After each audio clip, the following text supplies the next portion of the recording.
Welcome back, everyone, to episode 5 of Two Queens Make a Pair.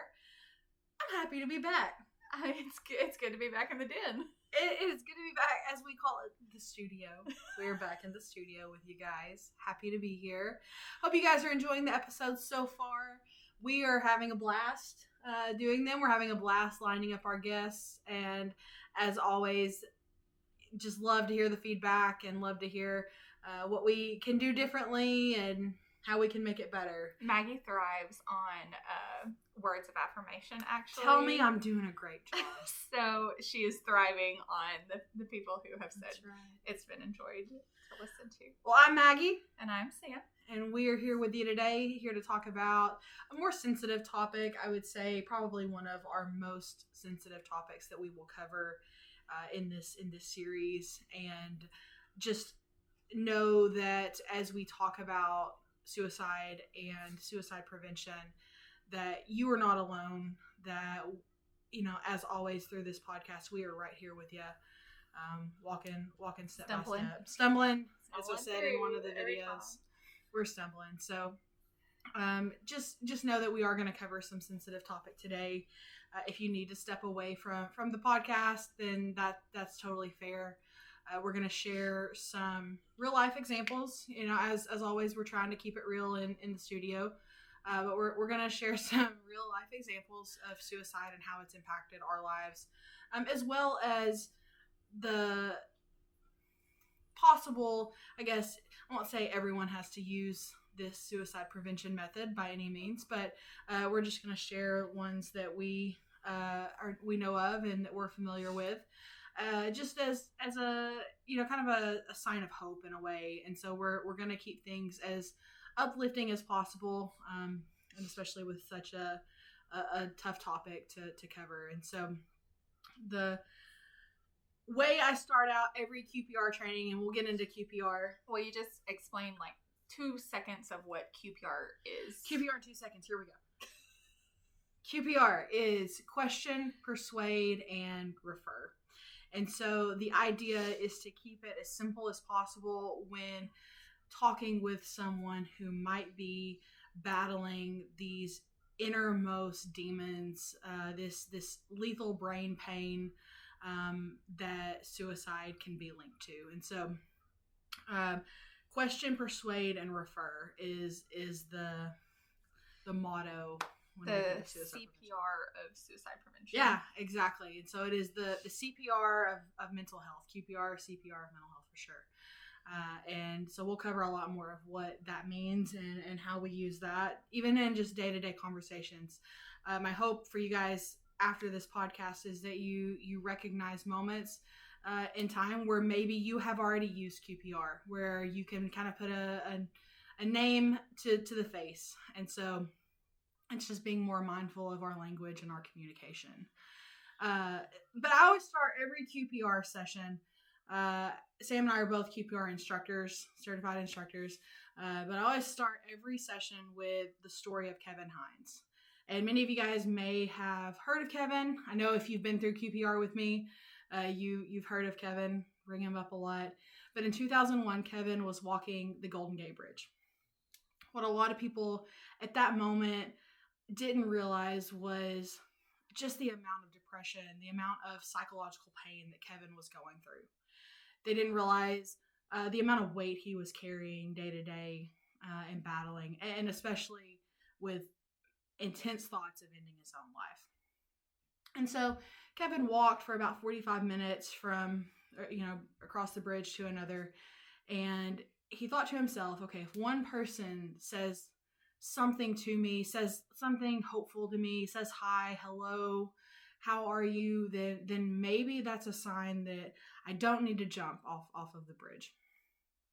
And so it was about that moment that a lady came up to him and asked if he would take her picture. And he did.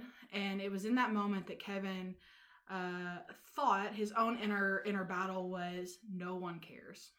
And if you all have suffered from intense depression and even possibly suicidal thoughts, then my guess is you've had that thought, no one cares.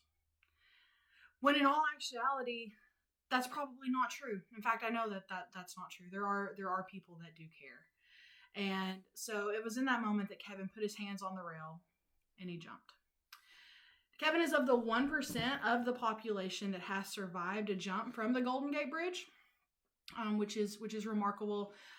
For a while, I'm not sure the statistics now, but that was one of the most heavily populated means for suicide attempts in America, possibly even the world. And so a lot of death by suicides do happen there. So Kevin did survive. Kevin has gone on to do incredible work in advocacy for suicide prevention. He has been in and out of treatment. He goes on to share multiple stories about his treatment and how it didn't end the day that he attempted suicide. It did not end. His treatment did not end the day that he got out of the hospital from the physical pain from that attempt. And so he goes on to share many inpatient psychiatric experiences, outpatient experiences, medication management, so many different layers to his healing and maintaining his healing through his own mental health pain. And it's, he shares it as quite the journey. And it's very inspirational and it's very hopeful. And so one thing I hope that we leave you guys with today is some sense of hope. And we'll talk a lot about hope throughout this episode today. And so Sam, I'll kick it over to you. When you hear Kevin's story, what do you think about? Sorry, the pug. She's up here. We have our dog. She's wanting to join us today. We'll let her join us. So obviously we have done, QPR training. I don't even know how many times now over the past few years. And every time I hear Kevin's story, I think about he always, he makes note later on. He said, I don't blame that woman who asked for me to take her picture. So he is able to separate those two things. And so I think that is always something that's really cool, because I feel that people who are impacted by people who die by suicide probably carry a lot of guilt. Oh, for sure. And if that woman, if she ever, and I'm sure she has heard his story at some point, at this point, I hope that she hears him say, I don't blame her. And so that is something that I think is really, really important to carry when we are impacted by people who die by suicide. And just to touch on like a different little box outside of that, when we talk about suicide, we don't say people committed suicide. It's part of our training in the QPR, but it's also something that we personally change our language when we talk about mental health. And so when we say death by suicide versus committed suicide, I think we're really addressing it as the mental health aspect of what it is. I like your example when you say, you don't commit a pulmonary embolism. You don't commit a heart attack. Yeah, you don't commit brain cancer. Yeah, you commit crimes and you commit murders and you commit. Typically, commit means we're doing a negative action against, something or somebody. Yeah. Obviously, a person dying by suicide is a negative reaction, ripple effect, but the mental health aspect of it, we have to take care of our brains just the same way we take care of the rest of our bodies. And so I really love when you and I get to work together and we literally bring in both aspects of that, the mental health and the physical health things that we get to bring into like QPR training and stuff, and what depression and anxiety, what that somatically does to the rest of your body. And I think that when you bring in both the physical and the mental health side of it, it really, I'm going to throw in the stigma word, it really helps kind of combat that stigma and that like almost taboo sense of like, oh, if we talk about suicide, someone will do it. Someone will kill themselves if we talk about it, which is a huge myth. That is not true. You cannot plant the idea of suicide in someone's brain. I promise you, if someone is battling suicidal thoughts, they've been battling. before even getting to, and we'll get to the questioning of if someone is suicidal. Yeah. But asking someone if they are suicidal will not plant that idea in someone's brain. Yeah. So just I kind of see the time. We've been going for 10 minutes. Wow. So if you're good to just sort of transition into the next part. So I will say and preface this with when Maggie does the outlines and I show up with my coffee, and that is like kind of really typical for what our relationships are. But it's cool because on one, I'm here and I get to sort of think about the topic for the week, and then we sit down and we go through and we stay on track. So when she said, hey, I really think after the last episode, talking with Amanda about the death of T and grief, let's just go ahead and go right into my mom, which at this point, if you haven't figured out, she did die by suicide. So with that, though, there's a story that I've shared. I actually got shared at a graduation a couple years ago. And so something that's really impactful is my personal experience with suicidal ideation. And I think that sharing that first and not just going into mom's story, it really adds this understanding of, I think, why I can talk about my mom's death the way that I can, so freely and bluntly, and really recognize what that story is. And something to keep in mind as we talk about deaths by suicide is this ripple effect that it can have on communities, and especially tight-knit communities that we are here in this area. So, it's always the thought, if someone gets cancer, for example, then probably there's this whole network of people that are going to know that someone gets cancer. Yeah. The Relay for Life. You're going to know all the names on the list for Relay for Life. If you don't know what that is, it's a whole thing. If you're younger than millennials, then you're probably like, what is that? But yeah, it is a huge awareness and fundraiser for cancer research. And so that is something, that communities are going to share more about. They're going to get the names out there. You're going to be on the prayer list at church if you're of a faith. And so it's going to get out there. And so, the question is, why, in a way, is suicide not like that? Why is deaths by suicide not being shared more? And there's the stigma associated with it. And I'm sure you're going to talk a little bit more about that, especially when you get into your mom's story. But I just always want to emphasize the impacts that it can have on communities. And it's like 11, the numbers are like 11 people have like devastating, forever life impacting moments with suicide. And it's like 25 kind of have the secondary disruption. This next layer. And I think 50 to 75 is like a short-term impact. And then sort of like 80-ish people are like immediately they recognize that we know this person, and then read about it like on social media, maybe attend the funeral, kind of like a short disruption in life. But I would venture to say that those numbers are way, way higher, especially in a tight-knit community. Yeah, absolutely. So reporting is sometimes a little skewed, obviously, because of the taboo of what it is. Yeah. So, okay. So how has, I guess, this suicide phenomenon, how has this impacted you? Yeah. I said I was going to kind of start with my story, so that's where I'll go back. We've talked about it in several different episodes. Like, I didn't know I was depressed. I didn't know I had anxiety. I didn't know I had ADHD. So mental health was just not like on the forefront of my mind. So first of all, now that I can recognize these things in hindsight, I wish I could have had more resources. So 2016, I was dating a guy, and we had been together about a year, and really out of nowhere, he broke up with me. And this was we had lived together. We were picking out floors to like redo the house. And so in my head, this was a forever kind of situation. We're building a home together, literally building a home. So that put me in a position to, I lived in a camper after that, which that wasn't new. I had a camper that I lived in outside my grandpa's house, and it was, I was in my early 20s and a camper was all I needed.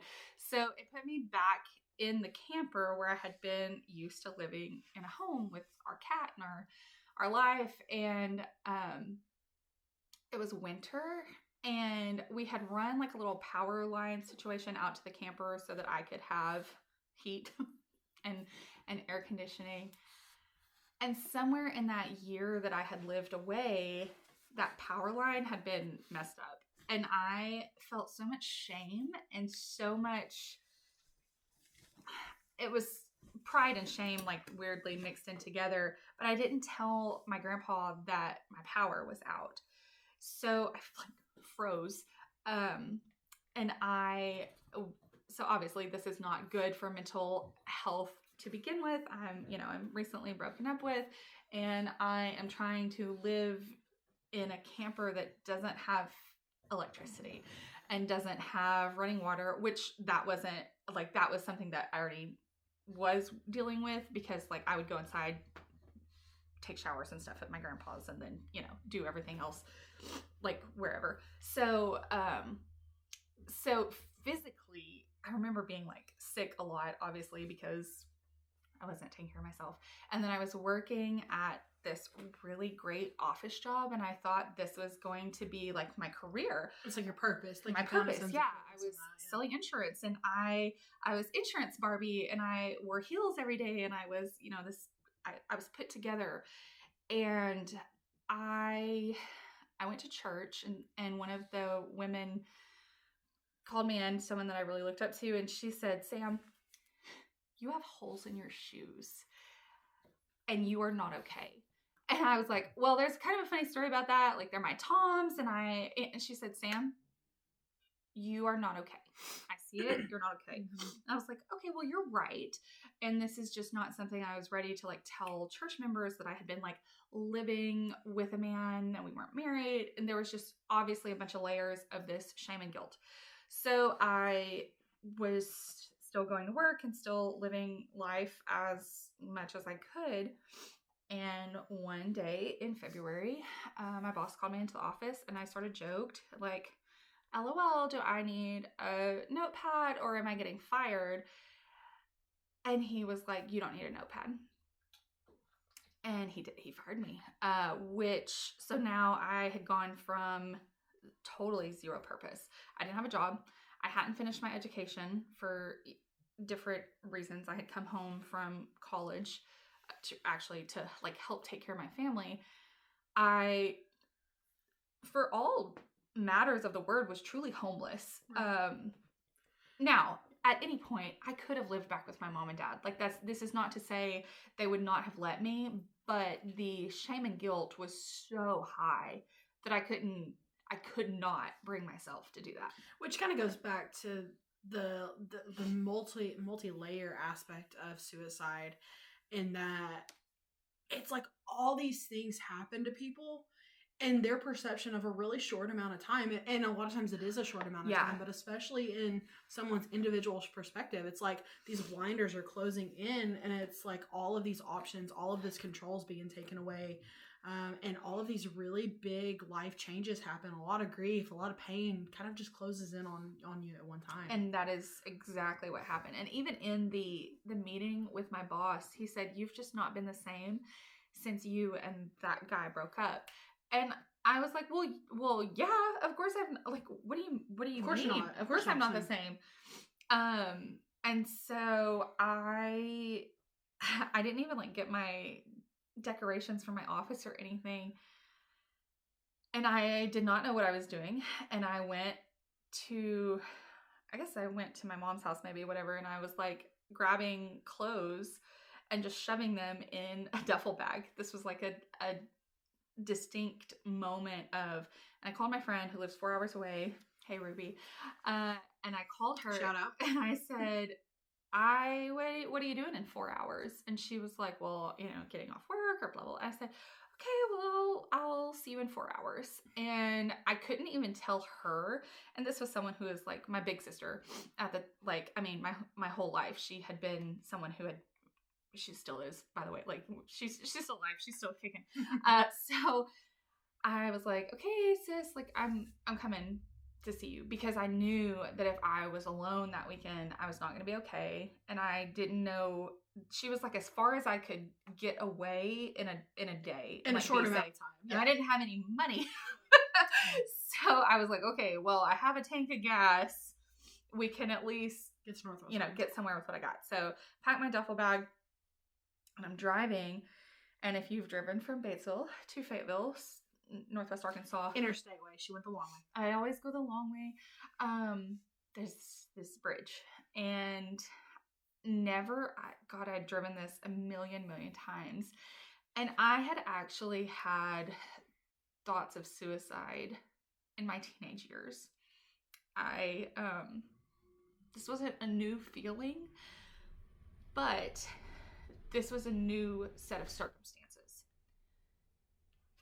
And I got to the bridge, and there was no cars around, there were no people. It was like the middle of the day on a Thursday, I think, maybe a Friday, whatever it was.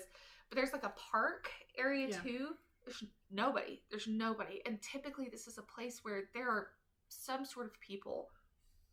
And I stopped my car, and that was one of the hardest things, to stay inside the car, because I wanted to get out and I wanted to jump off the bridge. And so when I hear Kevin's story, of course, I'm like, it's the bridge.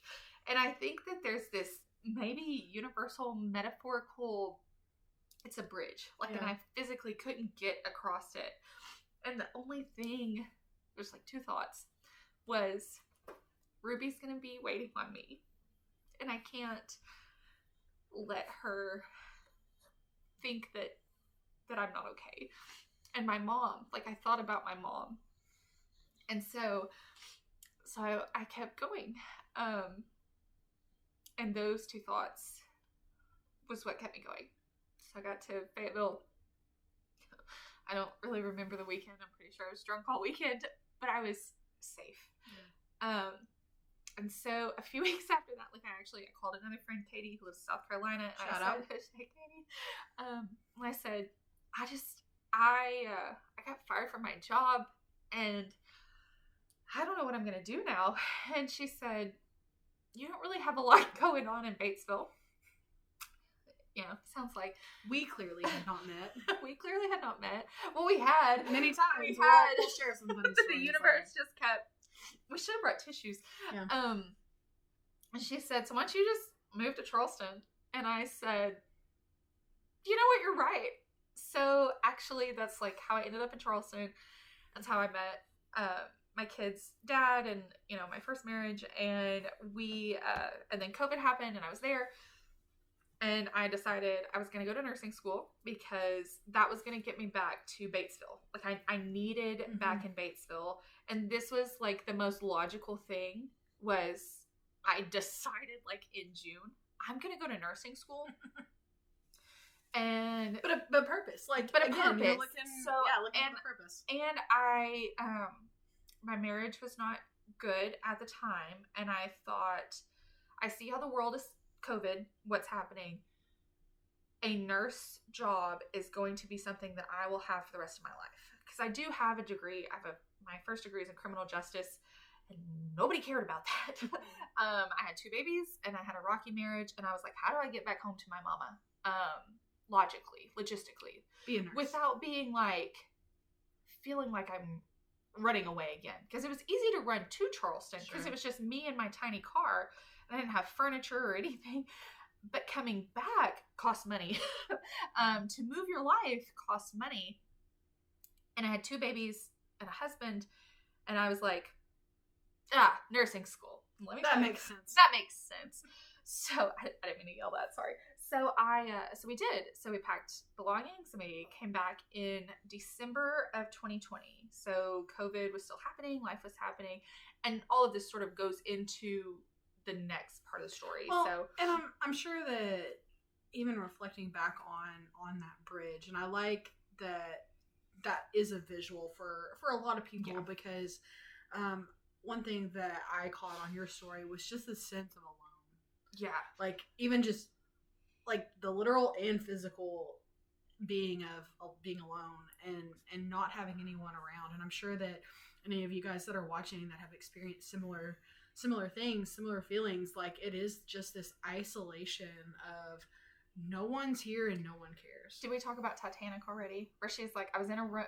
We have not talked about Titanic. Shout out Kate Winslet. Yes, we did. Yes, Oh, we yeah. did. Yeah.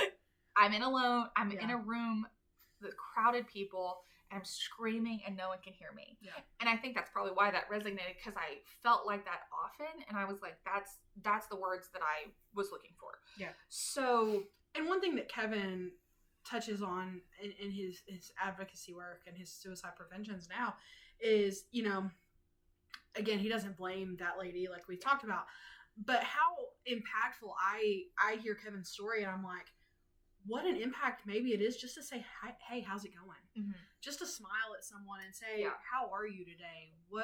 What's going on? And we'll touch on, like, the persuasion of QPR here shortly. But just how positive it can be. And you may never know the impact that it makes, and that's okay. But just how impactful, even running into someone at Walmart or seeing someone crossing the bridge and literally and figuratively saying, like, hey, how's it going? How big those words really are. Yeah. And that's not to put the weight and the pressure on those outside people, but I think the mindfulness of it. The mindfulness. Being aware. Everyone that you come in contact with, it could be the worst day of their life. And just being kind. Like, yeah, just the kindness. Yeah. And so I'm curious now how, like, obviously major impact for you and major impact for, I think, several steps in your life. Like, a lot of decisions in a way were made because of that, just everything falling apart at once. Well, and that's how we ended up back in Arkansas. Right. I say back, my babies were born in Charleston, but so, like, things were falling apart, and so I was like, well, I have to do something different again. Yeah. Or when I was in Charleston, my friend came to visit me. This was in probably one of my, like, deepest parts of depression when we were in Charleston. I was essentially, you know, a stay-at-home mom. I had a newborn and a 1-year-old, and my marriage was not good. And my friend came to visit me, and I was picking something up off the floor, so I, like, literally was sitting in the floor. What friend was this? Jamie. Oh, hey, Jamie. Hey, Jamie. She's in Nashville. Shout out. So she sat on the floor, and that was, looking back, I always think about when Jesus got down in the dirt with the woman. He didn't sit up somewhere else. Jamie didn't try to talk to me from a different place in the house. She was like, come here, stop what you're doing, and look at me. Because I was, who knows, there was probably goldfish in the floor and Kool-Aid or, you know, whatever. And she was like, stop and look at me. You are not okay. She was like, my flight is leaving, but I am coming back because you are not okay. Mm-hmm. And it was this moment of, it was COVID, so, like, nobody had been around me. Nobody was okay. Nobody was okay. But nobody had been around me to see how not okay I was. And I'm sure in that moment, too, it was, like, this validation of, wow, you know what? Someone sees me. And, like, I thought I was doing a great job covering it, but no. One, people who love you can tell when you are covering. Sure. And two, you're probably not doing a very good job. I was not doing a good job. So we got back. We were here. And then I got here and I was like, what if I don't get into nursing school? Because I heard that's hard. I was like, oh well, we're already in Arkansas. And spoiler, she is a nurse. I'm a nurse. She made it. So yeah, I'm curious how this, you know, obviously, again, big impact, and how certainly it does connect with your mom. But yeah, I'm curious about her story. Yeah. So the next part, nursing school happened, and I took my nursing exam. The NCLEX. The NCLEX on 3 years ago today, exactly. Yeah, it was January 30th. Yeah. And my mom my mom and my dad had been arguing, and it was been weird. She was my best friend, like, in the whole world. And I tried to call her to be like, I took the NCLEX.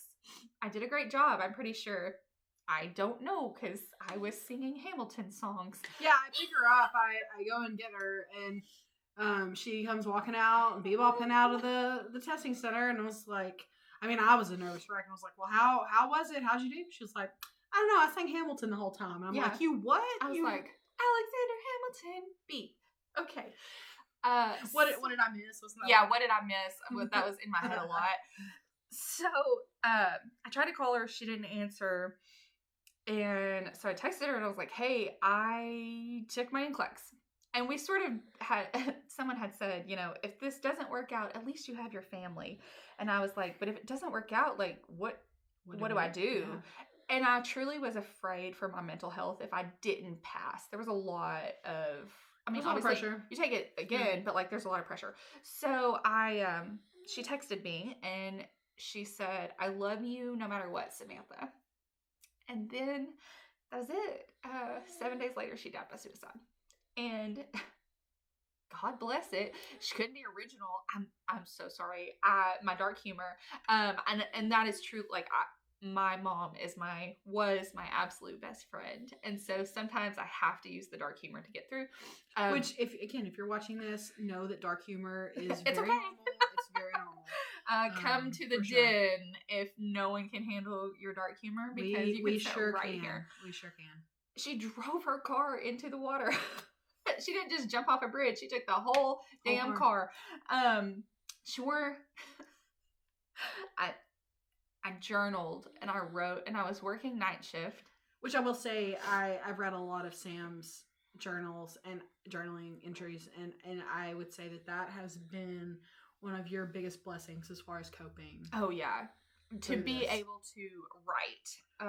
And so we'll touch on what I'm holding up here in a second, but I remember like the bitterness and all these things, but there was this, and there is a lot of, she is not struggling anymore. And I don't want to say that to tell somebody else who might be thinking about suicidal thoughts that the pain goes away.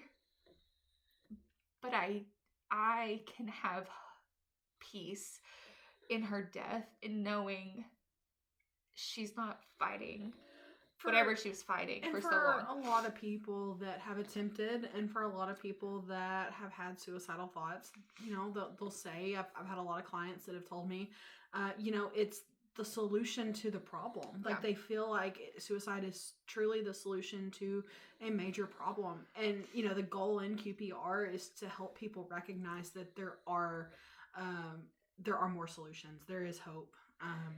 And so it's getting people to see kind of that bigger picture. But in that moment where the pain is so deep, where your head's underwater, figuratively, literally, it's heavy. And so sometimes people feel like there is no hope. Yeah.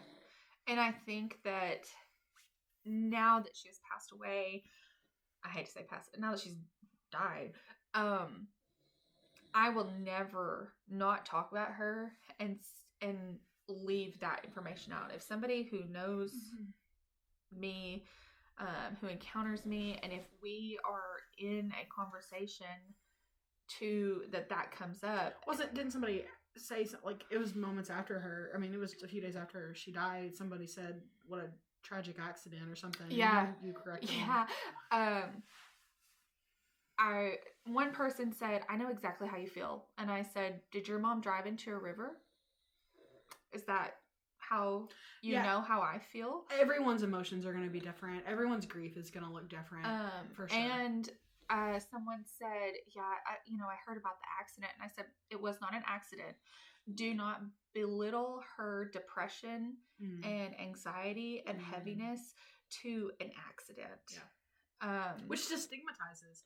Right. For sure. I'm like, we don't have to talk delicately about what happened because it's not a delicate situation to start with. When somebody says, oh, old grandpa, he had a heart attack and he died.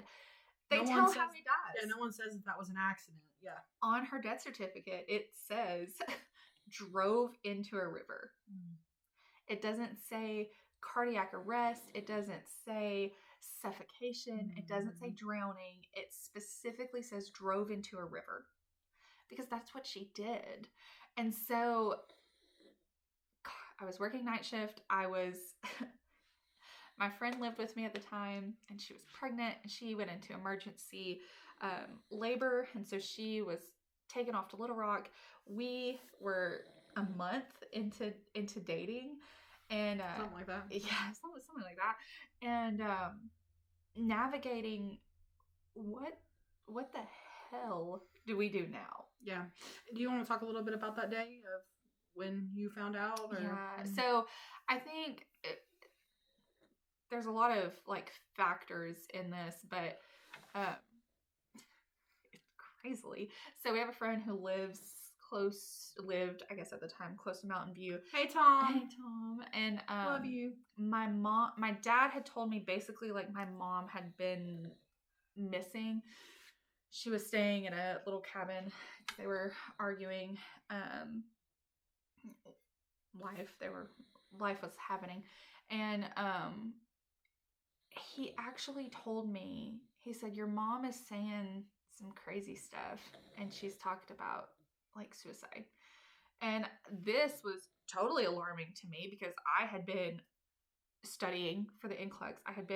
And so she had sort of drifted away from me to like, I think, hide how bad it was. And and which also makes sense. She was, again, my absolute best friend, someone that I love very deeply. If she would have let me see that something were wrong, then we would have had to address what was wrong. And she was always very protective of me. And so her stepping away while I was trying to prepare for my nursing license, and the fact that she waited until for sure I passed, I think that there was some intentionality of those things. So she had been sort of missing, and then you had told Tom and I weren't that close yet, but you were like, hey, just sort of like a heads up, you left the bar or the... Yeah, it was that Friday night. I think that I came to check on you that you had found out your mom had been saying some stuff. So I was just like, and obviously I'm going to tell Maggie because Maggie was, my partner. And because Maggie is a trauma therapist, like, duh. Of course I'm going to tell Maggie, not my therapist. I was not Sam's therapist. Never. So, and then you came over, and just checked on me and everything. And then... And you had heard from her. Yes. You had heard from her. At that point, that she was texting, or like my dad had heard from her. And so...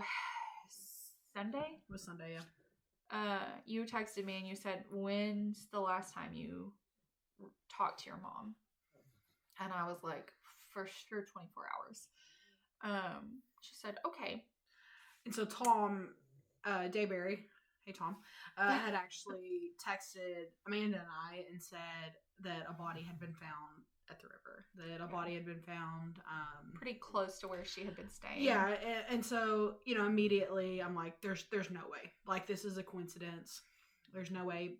And so I was actually on my way to go hike with Amanda, and we get to the parking lot and roll down the window, and Amanda was like, hey, have you told Sam? Like, does Sam know? And I'm like, there's no, like, it can't be. Like, total denial of everything. And Amanda was like, you have to go tell Sam. Like, there's a good chance. And so I was like, yeah, you're right. So I went and got Sam's friend that was living with her at the time, and we went and I told Sam's friend, I said, you need to get the kids and hang out with the kids, and I'm gonna bring Sam outside. And I told you, I said, a body, and again, we're new at this whole dating thing. Like I'm just shaking in my boots. I'm like, how is she gonna react? You know, I can't imagine the reaction that she's gonna have to this news. And so I said that a body had been found at the river. We need to see if it's your mom. And just matter of fact, if you know Sam, this is not going to be surprising at all. She said, okay, we need to find out. And that was it. I mean, just calm as cucumber. Like, she was like, yeah, we've got to find out. And yeah. So we called what police department we thought it might be.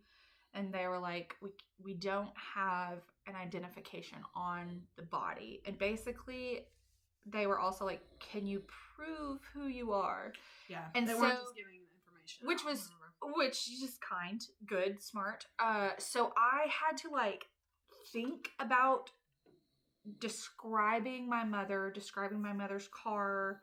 There was a lot of things. I was like, I can give you a million descriptions of all of these things. And so there were several aspects because my mother couldn't ever do anything. Just like, it was a complicated situation. A lot of layers. So because it was in the water, it became like a state problem, but county and they were like fighting over it or something. Like they were no one really wanted it, but they couldn't tell us like who. So there's like 3 different police departments essentially, like a state and she was like on the line of Izard and counties and like the town itself. So Maggie, I said, you're gonna call this place, and our friend, you're gonna call this place, and I am this. And I said, everybody's gonna pretend to be me. Like, here's the list of what my mom looks like, what her car looks like, blah, blah, blah. So the 3 of us, we called, and eventually we were on our way. Like, we decided, okay, we're just going to go to Melbourne. We're going to go identify her body, essentially. Or not. But in my head, when you told me, there was never a moment where I was hopeful that it wasn't her. And I think that until someone proved to me that it wasn't her, or that it was, whichever, I was going to assume that it was her, and we were going to take action the way that we could. So we called the kid's dad, and he came to sit with the kids, and the 3 of us went. We're like, okay, we're just gonna go and see if we can get information. And at this point, I still was like, there's no way. Like, I don't think that. Oh, that's so I don't ironic that was. So we get to Martin Ford. You were living in Southside at the time, so like we didn't get very far. Yeah, we didn't get far, and the friend's phone rang, and she was like, "Pull over." And so she handed me the phone, and they were like, "We found her wallet, and it is her. It is Anita." And so I got out of the car, I like ripped my seatbelt and sat in the grass because that's what I did. And like they were hugging me, and I put my hands down in the dirt because I was like, I need to touch something. Ground. If you guys have ever been in immense pain too, just, you know, kind of like that grounding. You just have to ground yourself. You have to find physically and metaphorically like, touch the ground. And so after a second, I was like, I am not okay. I'm literally on fire, because when I put my hands in the dirt, it was an anthill. I literally was on fire. The fire ants were biting us. I had pissed them off. So we all got the fire ants. So this sort of has become later on. We were like, we're gonna laugh about this someday. We're gonna laugh about this. So when I talk now about fire ant days, it's our metaphorical, but also it literally happened to us, of this day sucked. This day sucked. And the only way to know that I wasn't in a nightmare was that I literally was being attacked by fire ants, because in my life, the quirky little things that happened to me, like, of course I was being attacked by fire ants when I was trying to figure out. You're like, this is your mom's. This is my mom prank on you. Yeah. We'll have to talk about Valentine's Day at some point. So I will say that the crazier parts, this weirdly, it all made sense. And you said, like, if you know me, like, Sam's just gonna say, this is what we're gonna do. Let's do it. It's one of the aspects, like, I'm a good nurse in a crisis. I'm a good person in a crisis, because I may not know the exact answer, but I'm going to keep calm. She was so calm. Even through all of the work that you had to do with planning the funeral, essentially you did a lot on your own too. Yes. And just telling your family and everything. So that's what I was going to say. Is the next thing I turned and I was like, we have to tell my dad, because he at the time had been like staying with my uncle. And so I was like, I called the police in Little Rock. My sister lives in Little Rock. And I said, I need someone to go to her house and give this news, because I need to make sure that she's safe. So I was like thinking through like everyone's safety. Taking care of everyone, like as you always done. Everyone's safety is really important. And so they were like, we can't do that. The Little Rock Police Department that I called, I was like, this is her address. This is the situation. You can call and confirm with this other police department that this has what's been happening, but like someone official needs to bring this news to her. And they were like, we cannot do that. Now, had it been today, I would have been like, oh no, that is exactly what you're going to do.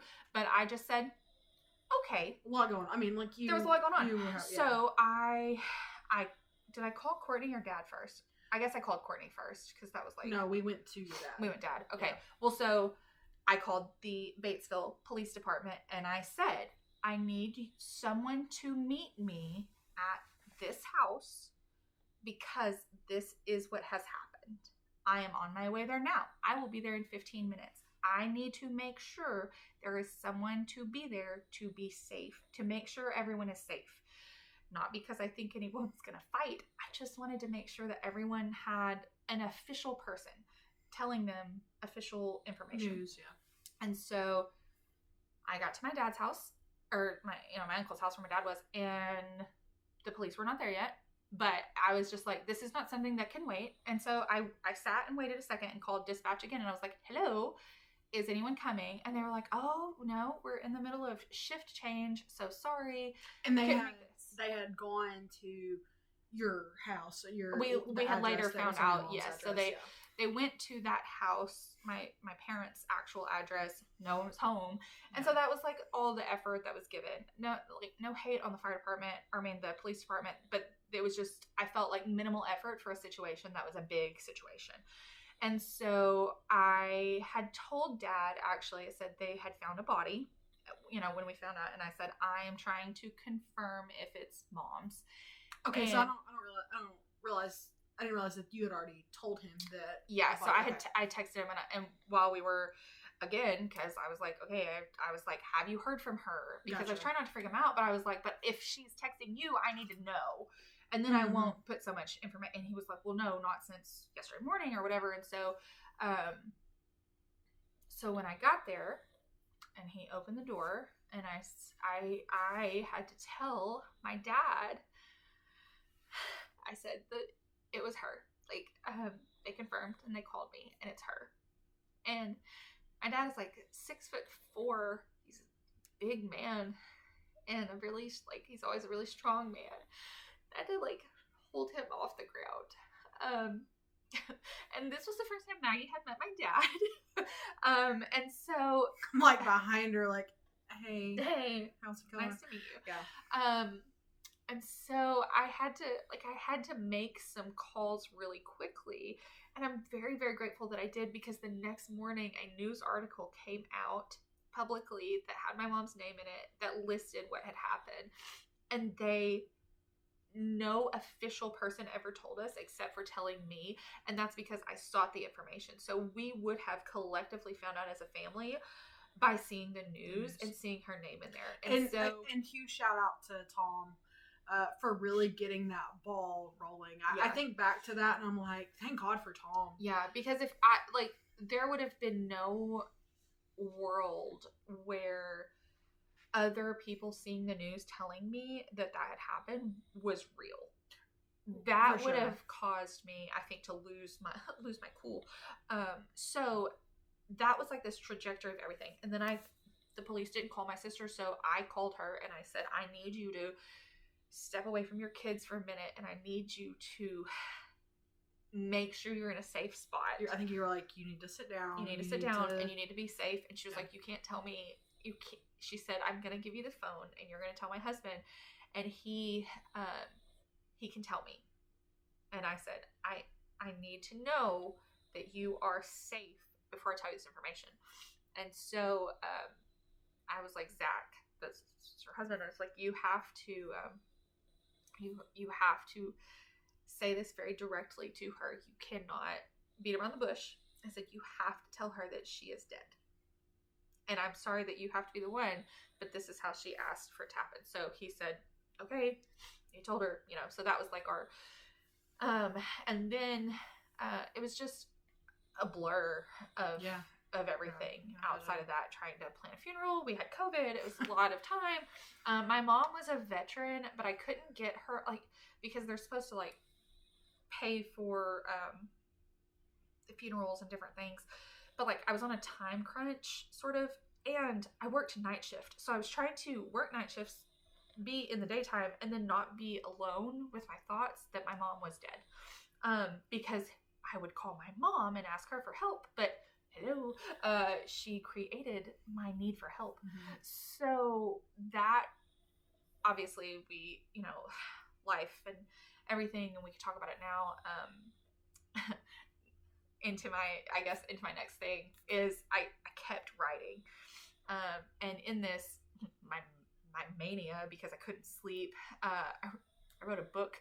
I published some of these poems that I had written, and that was how I dealt with that. And so actually we sort of joked, we were like a promotion of this, but it's something that I think is really important, that something sort of good, you can hold it up, something sort of good has come out of this is connectedness. And so when I have had other people reach out to me and say, I just thank you for writing your thoughts at those times. I had one friend from high school who I didn't realize in high school that her dad had died by suicide.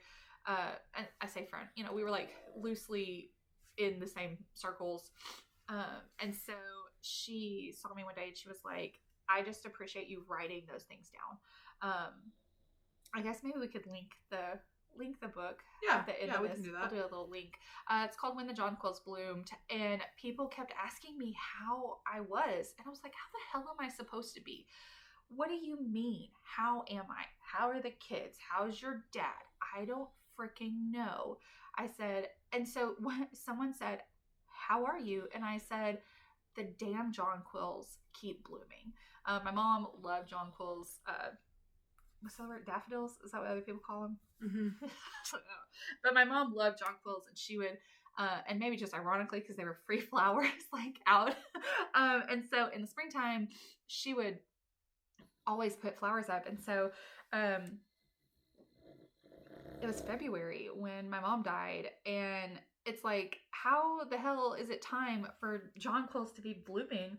Because it's not the springtime. Mm-hmm. And so when they kept asking me how I was like, the damn jonquils bloomed. I don't know how to live this life that I am living, but the flowers keep blooming. Yeah, and that's a great point of, I think sometimes it's the automatic question, it's the automatic response when people are uncomfortable. It's like, how are you? It's almost like we want people to say, I'm fine, how are you, sort of thing. Yeah. And one thing that I've learned from you, especially in therapeutic communication, is to be more intentional with words like, hey, I'm just checking in. Mm-hmm. Sam will say this all the time. She'll say, you are loved. And it's like this warm hug that just comes over me. But just being intentional with those words, because obviously Sam's when that happened, and the month or two or years after it happens, like, you're never good. Like, you're never okay with it, and it's not okay that this happened. And just being intentional with, hey, I'm just checking in with you. I'm just checking in to see. I have a friend, her dad died in December, like 2 months before my mom. Her name is Sam. Hey, Sam. And she and I will text each other and literally will just say checking in. And sometimes... And just 2 words. Like, how impactful those 2 words are. Back to Kevin's story. Like, 2 words, how amazing that can be. And I have another friend, Kyle, sometimes we haven't heard from each other in a while, and we both, like, really went through a lot of depressive times together, sort of, like, simultaneously. Not that we were, in this together, but just simultaneous times. And sometimes we're just like, hey, are you alive? And, like, it's something that we can say to each other, like, sort of joke about, but, like, please send emoji if you are alive, because we know in the depths of chaos and depression and life, I cannot text 17 minutes of what I'm truly feeling, but I'm alive. And to me, checking in versus how are you, like, how are you is almost like when people ask me, like, how I am, it's like, okay, it's like this automatic response of, I'm fine, I'm great. Mm-hmm. Whereas checking in is much more intentional. It's like, oh, this person wants to know how I'm doing. And sometimes when we start talking of, do you need to vent or do you need advice? Yeah. And I think that there's a little list of things to say when someone's parent dies, and there's a thing of what not to say. What not to say, yeah. And we sort of talked about it with Amanda of, they're in a better place. Or, there's no more pain or no more worries. And it's like, well, I believe that all of those things are true. Like, it sucks right now, and it sucks for me, and it's okay that it sucks. It's okay that it sucks. It's not okay that it happened, but it's okay that it sucks. Yes. And I'm like, it's not okay that it happened, but I'm okay. So that's like my phrasing. I did have one person tell me who she had worked with my mom before, and she and I work together now some. I said something about her driving into the water, and she said, I just refuse to believe that is truly what happened. She said, I have to, in my mind, say that it was an accident or blah, blah, blah. And which I said, just, again, builds on that stigma. Yeah. And it was her way of saying, I didn't know that she was so depressed, so I'm just going to pretend that it was an accident. I didn't, and I had, God, you had COVID, so you didn't get to go to experience my mom's funeral. Ruby sat by me. She held my hand. And my friend Katie Francis. Hey, Katie. From Arkansas. So I have 2 friends, Katie. So when the line of people, because you have to, in the South, greet everyone that has come to a funeral, which, let me say, makes no damn sense. It makes no damn sense. Whoever has set the standard for funerals, why I have to sit here and have a line of people like walk past me. It is strange. It is a weird social concept. It's just added stress to a very stressful time. So like Ruby was here and Katie was here, and I had still had COVID, but I wasn't running fever, and so I had my mask on. And everyone, like, I wasn't crying at my mom's funeral. And not because it wasn't time to cry, but it's because a funeral is a time for the matriarch to be funeral Barbie. I was business Barbie, and now I'm funeral Barbie, and these expectations. My pearls are on, and my thank you for coming, and people were coming up to me just weeping, and I had no idea she was this depressed. And I said, well, she was. Yeah. I'm not, and I refuse to, not just for my mother, but for anyone, I refuse to gently let that go. it's okay that you didn't know. She didn't want you to know that she was depressed, or you would know. I didn't know the full extent, but like I knew she was depressed, and I knew that she had, I mean, she was a veteran. She had PTSD. She had sexual PTSD. There's so many layers of, it wasn't just that she was sad. Her life was really, really hard. And she was the most joyful, full of life person on the outside. You are never supposed to know someone is that depressed. And so I refuse to let anyone's feelings, especially if they die by suicide, that other people come by and say, well, I just had no idea. Or, you know, what the one person said, like, I refuse to believe that this was what it was. And I said to her, well, that is what it was. She died by suicide. Mm-hmm. And there's no reason to, you know, if a person is an alcoholic and they die because they have liver cirrhosis, I don't think people tiptoe around that. I think that they're very honest about, you know, especially in the South. Well, they did this to themselves. Mm-hmm. Well, they did this to themselves. If somebody dies by a drug addiction, there's not a lot of sugarcoat for those kinds of things. So why would we sugarcoat? And it's a disease. It's a disease. Mental health is a disease. Addiction, mental health, like it's a disease. And so I think there's a way to be compassionate without being excusive. Is that a word? Yeah, I think it's true. Make that up. I like it. Of what is happening. Sure. And the more that we talk about it, the more people that are going to be aware and feeling less alone. And I think that I just commend you for being able to share your story on screen and to the world, because I did cry more than I thought I was going to. That's okay. That's okay. We accept tears here. We accept them.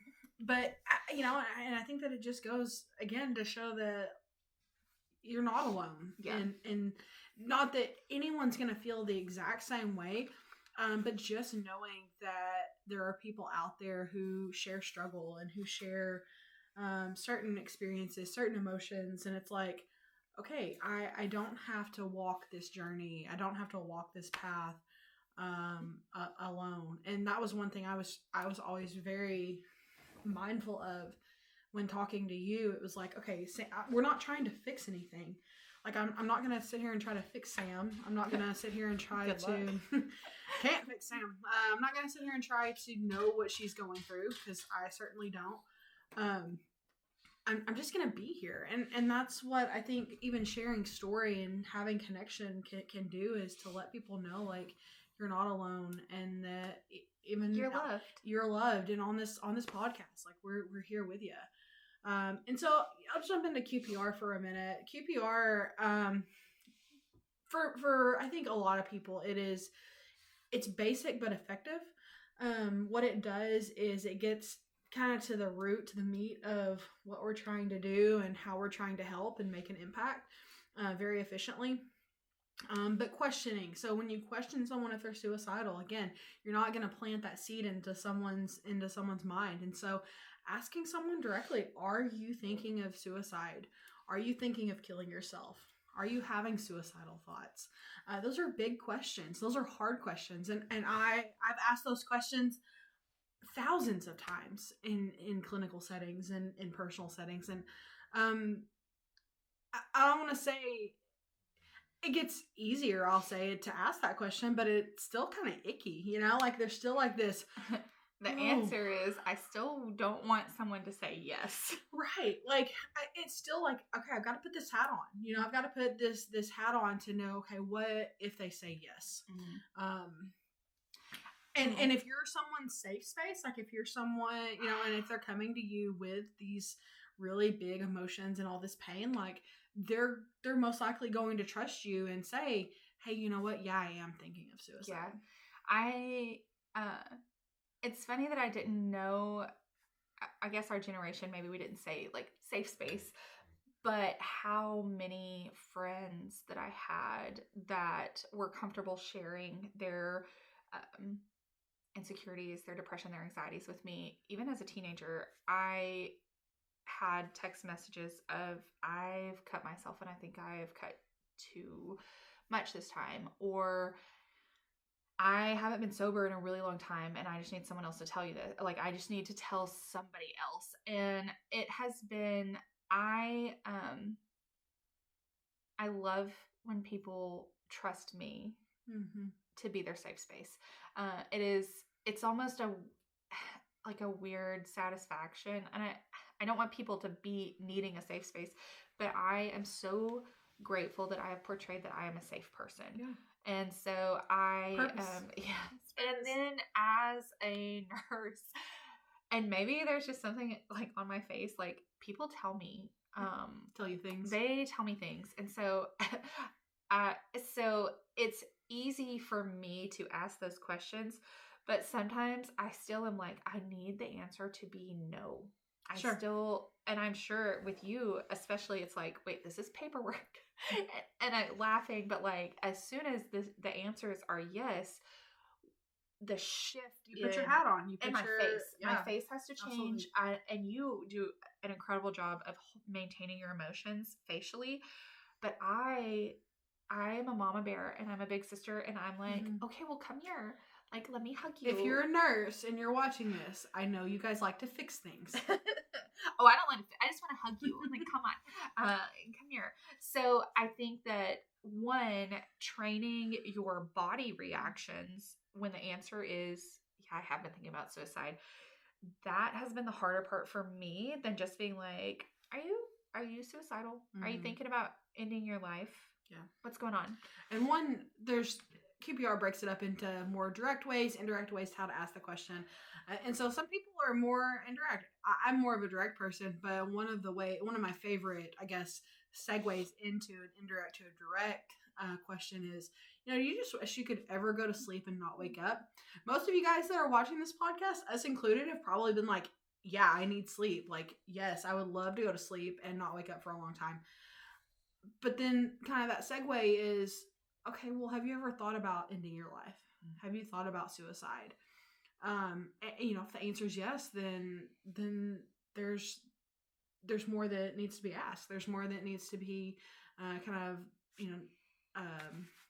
dissected to be able to get to the root of what's going on and getting people to where they need to be, the help that they need. Yeah. And so that brings us to that persuasion. And I love persuasion. Gosh, I love persuasion, because what it does is that's like those are like those moments that it gives people hope. Yeah. It's like the moment of where people start to take the blinders off of like, and the weight comes off of like, okay, people care, people are here, there is hope, there is options, there are options for me. And so I love when those light bulbs go off for people. But persuasion is literally loving people. It is letting people know that you're there, making statements like, I am here with you. You are safe. How can I help? What can we do to keep you safe? Let me walk with you. You're not alone. You are loved. Like, I mean, just numerous statements that you can say. But what you're doing in those moments is you're persuading someone to live. You're persuading someone to stay alive, to get help, to make positive changes for themselves, to be on a healthier path. And so I love, and it's, it's QPR, question, persuade, refer. But those can be in all different orders, essentially, and kind of woven in and out, of that model. And so, just checking in. Just want you to know you're loved today. Like those are such powerful persuasion statements. In our Dead Moms Club, I have a list of friends whose moms have died, and dads too, but specifically it seems like more the moms. And I send cards out every few months on holidays, and like that's essentially what it says. It's like, you are loved. I'm thinking of you. Nothing that really requires a response, and that's just like my love language. Like, I love little cards and notes, and just like persuasion is something that I love. The I love you. And so that's been like my little mission is like, okay, it's Dead Moms Club card time. And not necessarily that I think any of them are thinking about suicide, but I do think that they are struggling, and they are missing a key component of their life. And so, which goes, QPR can be, it's certainly like made for suicide prevention, but it can be used and utilized, and probably is utilized for people that may not be struggling with suicide, but just really deep pain, grief, sorrow, loss. And so just simply telling someone, hey, you're not alone through this. I'm here to walk with you. I'm here for you. Stumble. You are enough. You are loved, and it's like those. I'm proud of you. I'm proud. Yeah. Well, thank you. Thank you.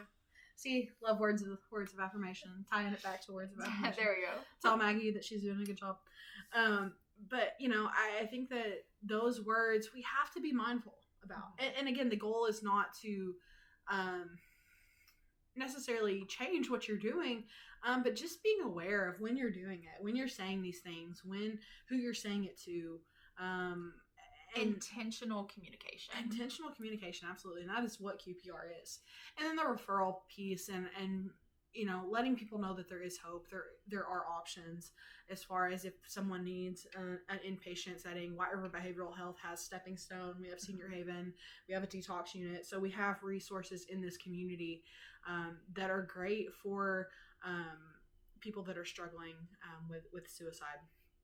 And obviously detox would be any kind of addiction, alcohol, opiates, things like that.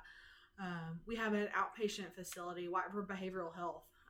Our clinic is phenomenal. We have a great group of therapists there and nurse practitioners that are great at what they do. A lot of them have been doing this work a long time and have great experience. And so we have resources in this community. At the college, yeah. So I'm at UACCB. I'm the outpatient mental health provider at UACCB. Victoria Hutchison, hey V, she's me at Lyon College, and so there are resources out there for you if you are struggling with your mental health.